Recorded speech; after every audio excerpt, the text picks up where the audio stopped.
Corona की मार से चीन की अर्थव्यवस्था को उभरते देख फिच रेटिंग एजेंसी ने चीन की ग्रोथ के अनुमान को बढ़ाया है। एजेंसी ने 2023 के लिए चीन की जीडीपी ग्रोथ के अनुमान को बढ़ाकर 5% कर दिया। पहले ये 4.1% था। हाल के दिनों में चीन की अर्थव्यवस्था में आ रही रिकवरी के कई आंकड़े सामने आए हैं, जिन्हें देखते हुए फिच रेटिंग ने चीन को अपग्रेड किया है। फिच रेटिंग ने इस अपग्रेड के बाद वैश्विक बाजार में कच्चे तेल की कीमतों में तेजी देखी गई। ब्रेंट क्रूड का भाव उछलकर $85 के करीब पहुंच गया। अमेरिका के बाद चीन दूसरा सबसे बड़ा कंज्यूमर है। चीन की अर्थव्यवस्था में सर क्या अच्छा दिख रहा है?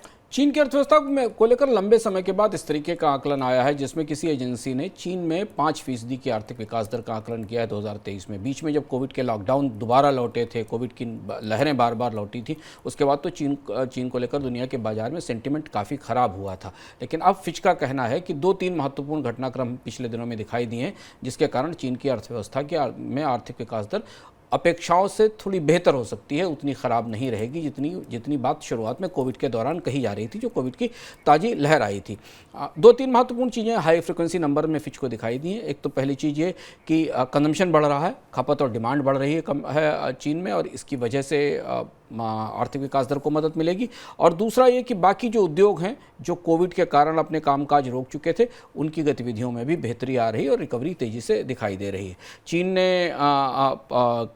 चीन का जो परचेजिंग मैनेजर इंडेक्स है मैन्युफैक्चरिंग और सर्विसेज का उसका भी फिच ने हवाला दिया है कि उसमें भी ग्रोथ दिखाई दे रही है।